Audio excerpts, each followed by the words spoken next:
Hello dear friends.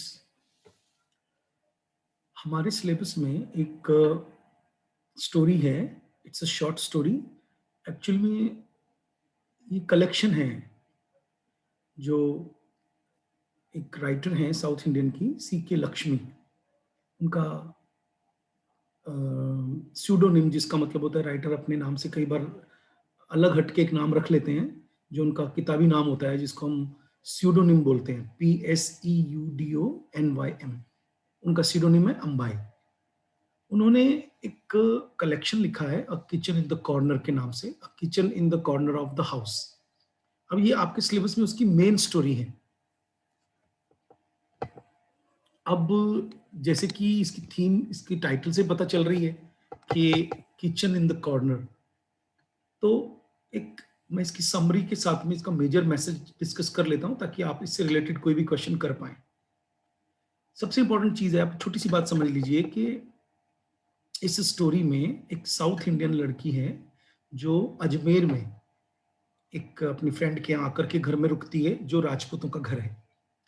अब आप you can understand कि एक साउथ इंडिया की लड़की है तो उसका कल्चर बिल्कुल अलग है, और वो थोड़ी सी एजुकेटेड भी ज़्यादा है इनसे।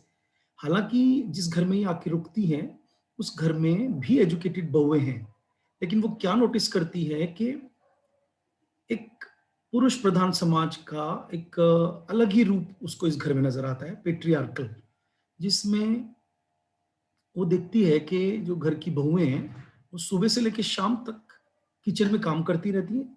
हालांकि वो एजुकेटेड है या वो बच्चे पालती हैं। जैसे राजपूती परिवारों में अगर आपको मालूम हो तो लहसुन बहुत खाया जाता है, तो एक एक औरत तो सारे दिन लहसुन ही छीलती रहती है। फिर साउथ इंडिया में तो इडली बनाते हैं या डोसा बनाते हैं, जो जो कंपैरेटिवली जल्दी बन जाता है। लेकिन हमारे यहाँ पे पूड़ियाँ और रोटियाँ, अगर मान लीजिए घर में 10 लोग हैं और एक आदमी 4-5 रोटियाँ भी खाए, तो अंदाज़ा लगाइए कि एक औरत को काफ़ी देर तक रोटियाँ बेलनी पड़ती हैं, पूरियाँ तलनी पड़ती हैं। तो और फिर जो जेंट्स हैं परिवार के, जो आदमी लोग हैं, वो कभी चाय का ऑर्डर कर देते हैं, कभी पकौड़े का। तो एक औरत तो हमेशा, एक या 2-3 औरतें हमेशा रसोई में बिज़ी रहती हैं। अचार डालना, पापड़ बनाना, कपड़े सुखाना। सबसे इम्पोर्टेंट चीज़ जो इस स्टोरी में दिखाई है कि जो जो किचन है, वो पूरे घर में एक ऐसे कोने में बनाई गई है जिसके अंदर ना तो कंफर्ट है, टिन शेड डाल करके किचन बना दी गई है। उनका जो सिंक है जिसमें बर्तन माजे जाते हैं, उसका पाइप भी छोटा है और पानी गिरता रहता है। सिंक में बर्तन भी पूरे नहीं आते, और कपड़े सुखाने का जो एरिया है वो भी किचन के बिल्कुल सामने है। तो आते-जाते इन औरतों को हमेशा तारों को ऊपर करके आना-जाना पड़ता है। तो जो स्पेस है, उसको एक सिंबल की तरह इस्तेमाल किया गया है इस स्टोरी के अंदर। इसको कैसे समझाऊँ? जैसे भई एक आदमी बहुत इम्पोर्टेंट है, तो उसको जगह भी तो इम्पोर्टेंट दी जाएगी ना। तो औरतों की स्थिति अगर समाज में अच्छी नहीं है, तो फिर उनकी किचन भी इस तरह से बनाई गई है, जहाँ वो सारे दिन काम करती हैं, जिसमें ज़्यादा कम्फर्ट नहीं है। तो अब आप समझ गए होंगे कि this story is highly symbolic in nature, कि a kitchen in the corner of the house. Corner का मतलब यहाँ पे क्या होगा? हो सकता है कोई भी कॉर्नर में किचन बना ले, लेकिन कॉर्नर का मतलब यहाँ पर है that something which is less important. Okay? तो अब थोड़ा-सा मैं आपको पढ़ता हूँ। Ambai is essentially a feminist writer. Feminist writer का मतलब है नारीवादी विचारों की राइटर है, और she believes in the equality of the sexes. उनको यकीन है कि जो स्त्री और पुरुष हैं वो बराबर हैं, and the empowerment of women in Indian society. और वो औरतों के एम्पावरमेंट के बारे में बात करती है कि सशक्तिकरण औरतों के। This is a story of a kitchen in the corner of the house which has a relevance and availability in modern India. ये जो स्टोरी है वो ये दिखाती है कि एक रेलेवेंस का मतलब होता है उपयुक्तता, कि घर में जो किचन होती है उसकी क्या उपयोगिता है, कहाँ वो किस तरह से अवेलेबल रह सकती है kitchen. Ambai projects the situations, responses and struggles of women. Ambai ने अपनी कहानी के माध्यम से आगे बढ़ाया है औरतों की परिस्थितियों को, औरतों का जो प्रत्युत्तर है, रिस्पॉन्स, और उनकी क्या स्ट्रगल्स हैं भारत में। The traditional duties of women are confined to relationship. आप अंदाजा लगाइए, अभी भी देखिए अपने घरों में जो औरतें वर्किंग नहीं है, उनकी ट्रेडिशनल ड्यूटीज क्या है कि उनको सीमित, कन्फाइंड मतलब सीमित रखा जाता है, या तो रिश्तेदारी में, भाई उनका मेन काम होता है रिश्तेदारी निभाना। किस घर में कोई आया तो किसको कितने रुपए देने हैं, साड़ी किसको देनी है, किसका रिलेशनशिप क्या है, आदमी को उसकी अकल नहीं होती है, औरत को ज़्यादातर जानकारी होती है। ऐसा क्यों? क्योंकि औरत को ऐसा सिखाया गया है बचपन से कि उसको पता होना चाहिए। आदमी को नहीं सिखाया गया, उसको लगता है कि आदमी को नहीं जानकारी है तो चलेगा। आप कभी भी अपने घर में झाँक के देखिए कि मम्मी या बुआ या भाभी या दादी या नानी बता सकती है कि किसके घर में कौन किसके यहाँ शादी है, कौन किसका क्या लगता है। अब एक औरत को अगर इन सब चीज़ों में हम एंगेज करके रखेंगे, तो वो ज़्यादा एजुकेशन में आगे नहीं जा सकती। अगर आप कभी एक पढ़ी-लिखी लड़की हैं, मान लीजिए आप मेरी स्टूडेंट हैं और आपका दिमाग पढ़ाई में सारे दिन बिज़ी रहता है, तो ऑब्वियसली आपको रिश्तेदारी का पता नहीं होगा जैसे आदमियों का नहीं होता है। इससे पता चलता है कि इस स्टोरी के अंदर ये दिखाने की कोशिश की गई है कि औरतों को कपड़े, गहने, अचार, शरबत, पापड़, घर के रिश्तेदारों को जानना, अगर इन सब चीज़ों में उलझा के रखा जाएगा, तो फिर वो बड़ी-बड़ी साइंटिस्ट, डॉक्टर्स, बिज़नेसमैन ये नहीं बन सकती। तो इसमें दिखाया है कि उनको सीमित किया जाता है केवल रिलेशनशिप में, मैरिज में एंड प्रोक्रिएशन का मतलब होता है बच्चे पैदा करने में। तो Ambai has put the words of sanity, sanity का मतलब होता है समझदारी की बात उसने डाली है into the mouth of Meenakshi, who is an outsider to the family. देखो, इसमें एक मीनाक्षी करके एक औरत है जो अ, बाहर से आती है, साउथ इंडिया से, और वो इसके परिवार को सिखाती है कि क्योंकि वो अपने मन की बात सबको कहती है कि भाई अगर तुम इन्हीं चीज़ों में लगी रहोगी तो आगे तरक्की कैसे करोगी। The story has been studied from the point of view of a woman coming from south and looking at a family in Rajasthan. ये लाइन आपको समझ में आ जाएगी। We also come to know about the difference in the two cultures. मैंने जैसे आपको अभी बताया कि दोनों कल्चर में काफ़ी अंतर है बच्चों। आप में से कोई भी साउथ इंडिया गया होगा, वहाँ पे सिर पर पल्लू नहीं होता है, आपने देखा होगा, है ना? और काफ़ी हद तक जो स्त्रियाँ हैं, हालाँकि देखिए मैं ये नहीं कह रहा हूँ कि वहाँ की जो औरतें हैं, उनको उतने ही अधिकार हैं या वहाँ पे कोई वायलेंस नहीं होती है औरतों पर या रेप नहीं होता या उनको सारे अधिकार मिले हुए हैं। क्योंकि इंडिया है तो वेदों से और मनुस्मृति से ही चलता है अधिकतर। तो उस पॉइंट ऑफ व्यू से तो अंतर ज़्यादा नहीं है। लेकिन एक एजुकेशन वहाँ थोड़ी-सी ज़्यादा है। आपने देखा होगा गाँव में नर्सेज़ भी हमारे यहाँ पे राजस्थान में साउथ इंडिया से हैं। तो वो दो कल्चर का जो डिफरेंस है वो तो समझ में आता है हमें, the south Indian culture and the north Indian culture. Ambai जो कि इस कहानी के राइटर हैं speaks through Meenakshi who wants her mother in law जीजी टू रिकॉग्नाइज हर इंडिविजुअलिटी। वो चाहती है कि अ, जो घर की सबसे बड़ी महिला है जिसका नाम जीजी है, जो सासू का रोल अदा कर रही है, वो जाने कि वो पहचाने, रिकॉग्नाइज करे कि इंडिविजुअलिटी क्या होती है। इंडिविजुअलिटी का मतलब होता है आपका खुद का अपना एक वजूद, आपकी एक पहचान, identity and to discover her true self. और आपको ढूँढना है कि आप असल में हो कौन? क्या आप पुरुष प्रधान समाज के द्वारा लादी गई बेसिक चीज़ें जिनको औरत समझती है कि नहीं यही मेरा एक्चुअल ड्यूटी है, वो करना है, या कि आपको ये भी ढूँढना है कि आप इनके अलावा भी बहुत कुछ कर सकती हैं। तो ये अब समझ में आ गया होगा फेमिनिज्म की थीम पर बेस्ड एक स्टोरी आपके सिलेबस में है। She has used the kitchen in the centre of the lives of the Rajasthani women residing at Ajmer. The kitchen is a symbol of different ideas. ये किचन को सेंटर मान करके, सिंबल मतलब संकेत मान करके दोनों कल्चर को दिखाने की कोशिश की। The kitchen is ill planned, जैसे कि मैंने बताया, किचन को प्लान करके नहीं बनाया गया। प्लान नहीं करने का मतलब है कि हम लड़कियों के भविष्य को प्लान नहीं करते, कभी भी देखिएगा। देखिए, जब ये कहानी लिखी गई थी उसमें और आज के दिन में तो बहुत अंतर है। आज तो आपने देखा घर-घर में लड़कियों को पढ़ाया जा रहा है, उनके एजुकेशन पे खर्च किया जा रहा है, उनके फ्यूचर को प्लान किया जाता है। पर फिर भी काफ़ी घरों में अभी भी गाँव में आपने नोटिस किया होगा कि पढ़ ली तो पढ़ ली, नहीं तो शादी कर दो, है ना? तो वो जो किचन है, और हर घर में हर लड़की को आज भी यही सिखाया जाता है कि तू खाना बनाना ज़रूर सीख ले। तो आपको अगर आप हाइली क्वालिफाइड यूनिवर्सिटीज़ की तरफ घुसोगे, कभी उधर जाओगे तो आपको देखने को मिलेगा कि अब ये बातें एक आम बातें होने लगी हैं कि खाना बनाना कौन से ग्रंथ में लिखा है, कौन सी किताब में लिखा है कि औरत का ही काम है। इसका मतलब है कि जो जेंडर रोल्स हैं, उनको इस कहानी में क्वेश्चन किया गया, ठीक है? इल-लिट का मतलब है रोशनी की व्यवस्था सही नहीं है उस किचन में, yet the production and consumption of food occupies, और उस किचन में सारे दिन प्रोडक्शन होता रहता है और खाने का काम चलता रहता है, और उन औरतों का जो मेन अटेंशन है वो इसी चीज में लगा रहता है throughout the whole day. The family has a reputation for its love of food and drink. अच्छा, दूर दूर तक ये फैमिली प्रसिद्ध है कि यार इनकी इनका जो फैमिली है वो खाने और पीने की शौकीन है।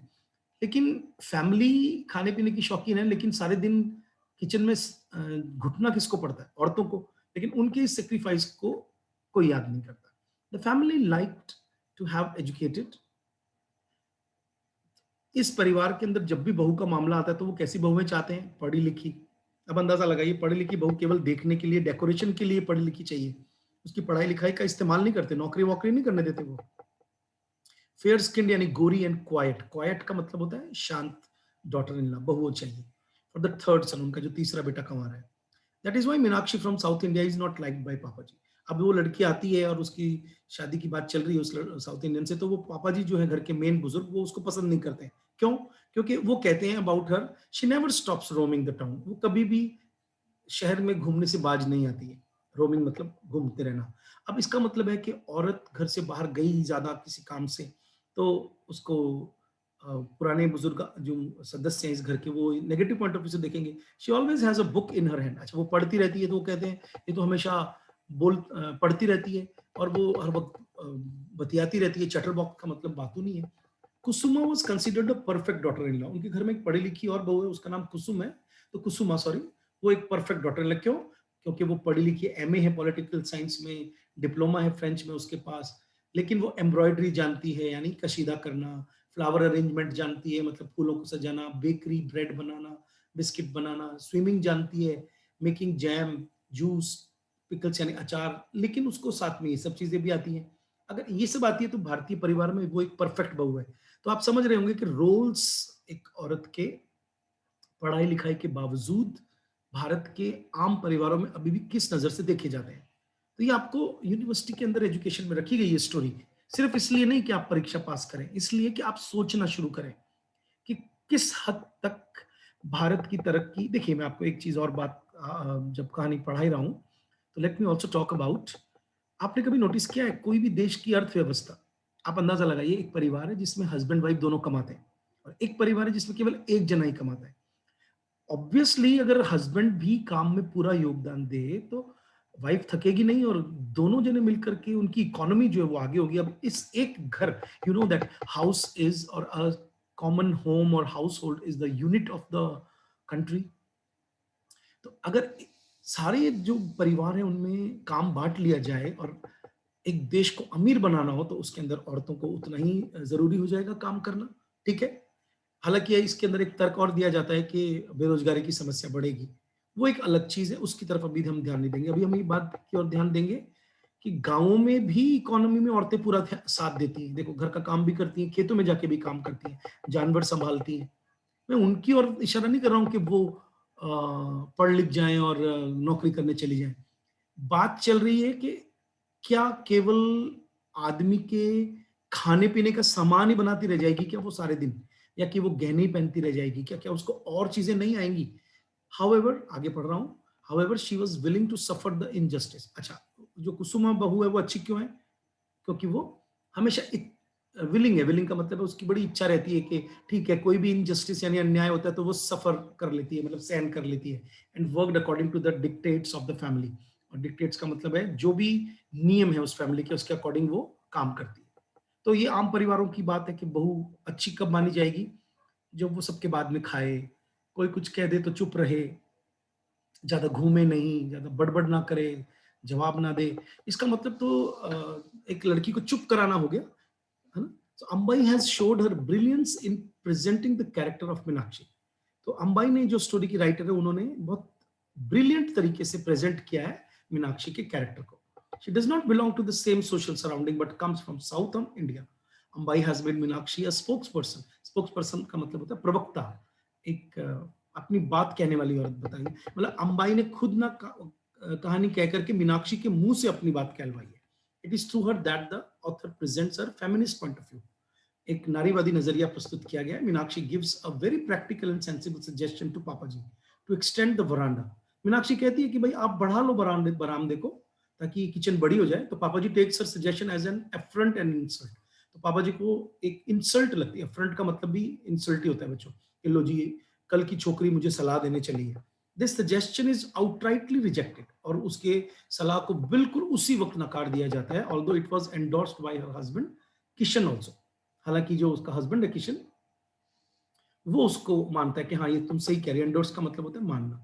तो इनकी घर में जो साउथ इंडियन बहू आई है उसकी बात मानी जा रही है हस्बैंड के द्वारा, पर ससुर नकार रहा है। When Gigi suffers from a second asthma attack, अच्छा अब जो घर की बड़ी बहू है यानी जो सासू है, उसको जब जब दमे का अटैक आता है तो वो बेड में सो जाती है, बेड रिडन हो जाती है। तो सारा काम जब बाकी के लोग करते हैं तब ये कहानी अपने एंड में आकर आती है और मीनाक्षी उनको समझाती है।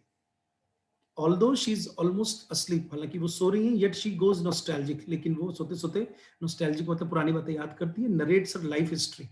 और मीनाक्षी को फिर वो अपनी हिस्ट्री बताती है कि कैसे when Jiji's father in law died she slipped the keys on to her silver waist, कि कैसे जब उसके ससुर जी मरे तो जो घर की चाबियां हैं वो चाबी का जो छल्ला है चांदी का, वो उसकी कमर पे आ गया, वेस्ट मैंने कमर, और वो अपने आप को रानी समझने लगी। तो यहाँ पर वो मेन चीज आ गई कि घर की चाबियां अगर आ गई, चाबियों में क्या शामिल होगा कि छोटी बहुओं को या बहुओं को अनाज निकाल के देना, अचार निकाल के देना, तेल निकाल के देना। मतलब उसको ऐसे लग रहा है कि अब मैं मालकिन हूँ इस घर की। लेकिन इस मालकिन पने में उसने अपना बहुत कुछ खो दिया। ये सिखाती है मीनाक्षी उसको। She thought that her strength and authority, कि उसकी ताकत और उसका जो अथॉरिटी का मतलब होता है जो बॉस पना है उसका, came from the bunch of keys, उन चाबियों के छल्ले से आया है, अमीर कपड़ों से आया है, कॉस्टली गहनों से आया है। Ambai then conveys a message through Meenakshi, Meenakshi के थ्रू फिर ये मैसेज कहानी में दिया जाता है कि मीनाक्षी जीजी से पूछती है कि टू फ्री हरसेल्फ, कि वो अपने आप को आजाद करे इन बेड़ियों से, शक्ल्स मतलब जंजीरों से। अर्थात ये चाबियां, ये गहने, ये कपड़े जंजीरें हैं जो आपको आजाद नहीं होने देते। These ornaments, this bunch of keys are shackles and chained since ages. Since ages का मतलब है सदियों से। The women all over the world, सारे संसार की औरतों के को इन्हीं चीजों ने गुलाम बनाया। She has to reserve her jewellery, children and husband reduce herself to Dulari Bai. और इस ज्वेलरी के चक्कर में उसने अपने बच्चों और हस्बैंड के को पालने पोसने के चक्कर में अपने आप को दुलारी बाई के नाम से सीमित कर लिया। देयर इन लाइज, इसी में lies all strength and authority. उसको लगता है कि इनको पालना ही मेरी अथॉरिटी है। She was not required to cook 300 chapati. अब अंदाजा लगाओ कि अगर वो सारे सारे दिन इन सारे मेंबर्स के लिए 300-300 रोटियां नहीं बनाती हर दिन, या आप 14 बच्चे पैदा नहीं करती, she would have found the relationship between Dulari by and the world. तो हो सकता है कि वो जो दुलारी बाई है, जिसको जीजी, जीजी का एक असली नाम दुलारी बाई है, वो हो सकता है संसार में कुछ बन जाती if her thoughts had not been confined to mutton pulao. अब एक औरत जो घर घर चलाती है, वो केवल यही तो कन्फाइंड मतलब सीमित रहेगा नहीं उसके विचार कि आज क्या बनेगा, मटन पुलाव बनेगा, कि कॉन्डिमेंट्स का मतलब है कि क्या मसाले डलेंगे, पूरी आलू में कितना नमक डलेगा, शुगर, मिल्क, ऑयल, घी, इन्हीं चीजों में वो सोचती रहेगी। She would have freed herself from the constant household cares. अगर वो आजाद कर लेती अगर इस घर की चिंता से अपने आप को, तो Jiji had to pull up the stove.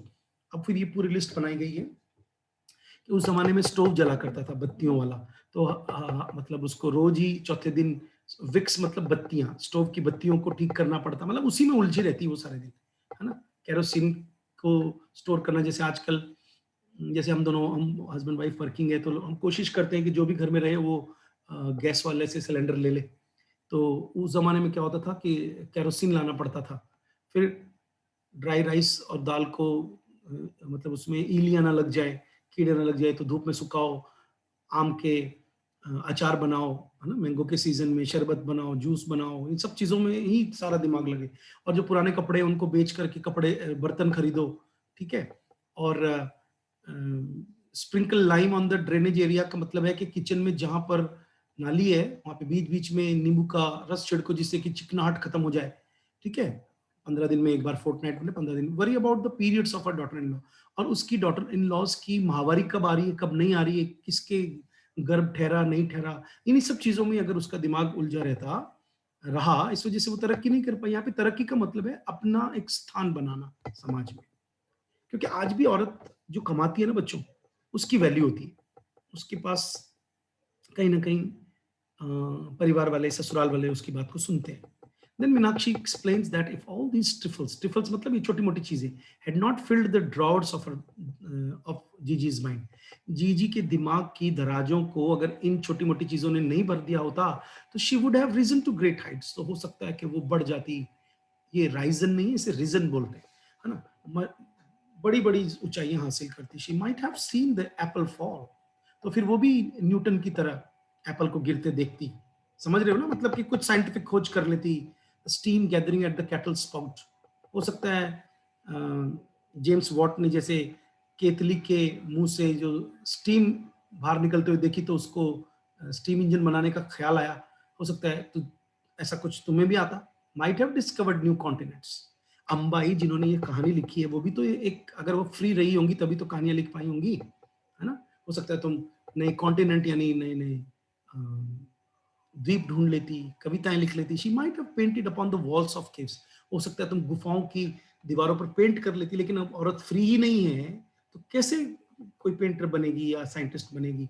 Might have flown the end might have free, यहाँ पे डी लगाना ज़रूरी है बच्चों, might have freed the world from wars. और अगर औरत बड़े-बड़े काम करती तो हो सकता है कि उन युद्धों से निजात दिला देती संसार को, है ना? छुटकारा दिला देती, कैद खानों से, गैलोस का मतलब होता है फांसी के फंदों से, केमिकल वॉरफेयर से। क्योंकि औरत अगर पढ़ी-लिखी नहीं है और वो घर में रह जाती है, तो यहाँ पे मुझे इस लाइन को समझाने के लिए तुम्हें एक उदाहरण देना है। आपने नाम सुना है वो जो अभी पुदुचेरी की जो राज्यपाल थी जिन्होंने अभी इस्तीफा दिया है, किरण बेदी है, क्या नाम है उनका? तो आपको मालूम होना चाहिए कि जब वो तिहाड़ जेल की अ, हेड बन के गई थी पहली बार, तो उन्होंने कैदियों को अपने तरीके से ट्रीट किया और कहते हैं कि उसके बाद तिहाड़ जेल हमेशा के लिए बदल गई। एक औरत जब कोई भी काम सँभालती है तो वो उसको औरत की तरह से करती है, उसका एक अलग दिमाग है। वो डिस्ट्रक्टिव नहीं है, तबाह करने वाला दिमाग नहीं होता है बच्चों। There is a great difference between the way a man handles things and a woman handles things.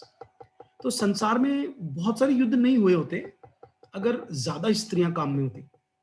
आपने कभी नोटिस ही नहीं किया कि अ, देखिए अब जहाँ जितने परसेंटेज औरतें अभी काम में हैं, उनमें अगर हम थोड़ा एनालिसिस करें तो वो कम भ्रष्ट पाई जाती हैं।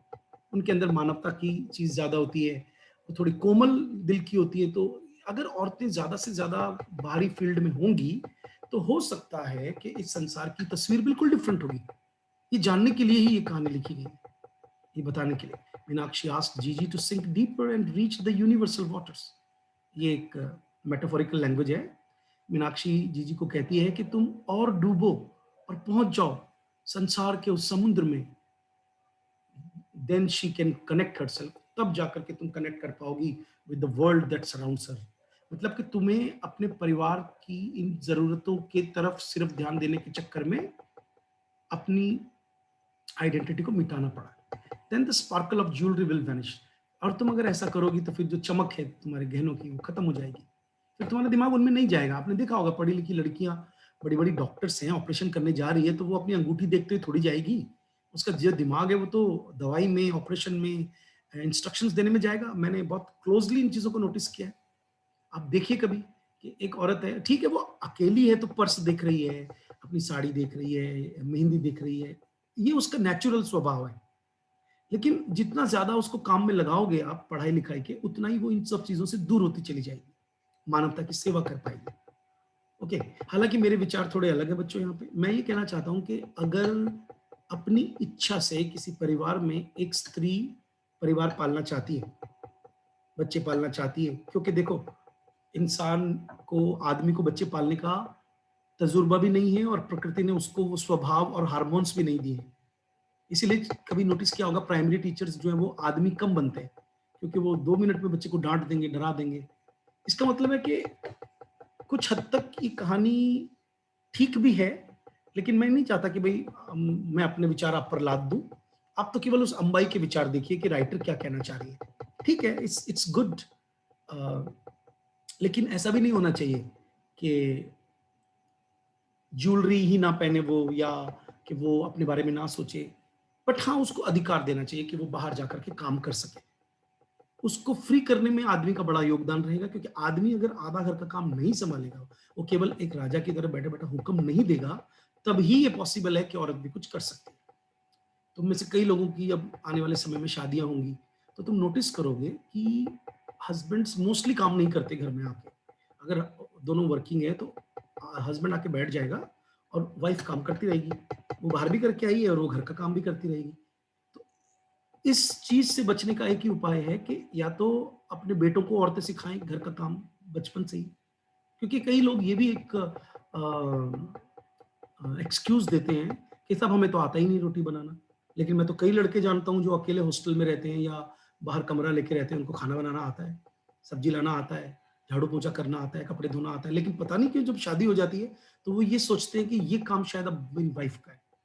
तो ये एक इश्यू है जिस पे चर्चा, क्योंकि अभी अब हम ठीक है, अलग तरीके से ऑनलाइन पढ़ाई कर रहे हैं, लेकिन मेरा जो अपना स्टाइल है पढ़ाने का, उस हिसाब से मैं आपको ये आइडियाज़ भी दे रहा हूँ साथ में, कि ये आइडियाज़ भी बहुत ज़रूरी है, इनको भी आप लिख सकते हो स्टोरी में। मैंने अपने तरीके से एक आंसर दे दिया आपको, लेकिन आप इसमें अपनी चीज़ें ऐड कर सकते हो, ठीक है? आप इंटरनेट से भी कुछ मटीरियल लेकर के इसमें ऐड करें और अपना खुद का आंसर भी लिखें, ये भी मेरी एक इच्छा है। आगे खत्म करता हूँ इसको अब। She will be freed from gender, तो जेंडर का मतलब होता है वो जो लिंग भेद है उससे वो आज़ाद हो जाएगी। She will know her identity, उसको अपनी पहचान पता चलेगी और अचीव देयर इंडिविजुअलिटी, और औरतें अपनी जो निजता है, अपना जो आज़ादी उसे प्राप्त करेंगी। This is Ambai's message in the story. इनंशिएटेड का मतलब है बताया गया है through Meenakshi. So we have seen that in the story all the feminist ideas in which how women are made slaves. सारे वो नारीवादी विचार कि औरतों को कैसे गुलाम बनाया गया है of patriarchal setup of family. क्योंकि जो परिवार है उसका जो सेटअप है वो तो अभी भी पुरुष प्रधान ही है ना? इन व्हिच जिसमें she is never given the time to think for herself. इसमें उसको अपने बारे में सोचने का कोई समय नहीं दिया जाता है। And there is also a presence of the making of ideas for women, और कहानी में ये भी दिखाया गया presence of the making of ideas, के आइडियाज कैसे बनाएं, कैसे उत्पन्न करें औरतों के लिए। Where she considers that ornament, जहां वो ये सोचने लगे कि जो गहने हैं, अच्छे कपड़े हैं, आर एसेंशियल फॉर देम, कि वही उनके लिए जरूरी है। ऐसा तो उनको सोचने के लिए कहा गया है। And if some women have more jewellery, और अगर एक औरत के पास ज्यादा गहने हैं, मोर बंच ऑफ कीज, ज्यादा चाबियों का गुच्छा है, then she is more powerful, तब वो ज्यादा पावरफुल है देन दी अदर्स। ये विचार उनको दिया गया है, ये कोई नेचुरल विचार नहीं है। So, Meenakshi has spoken about the real rights of women, और इस कहानी में मीनाक्षी ने जो असली अधिकार हैं औरत के, उनके बारे में बात की है। तो ये था आपका एक आंसर। इसके अलावा माय बिलवड चैरिटर को मैं अगली क्लास में बताऊंगा। Thank you very much.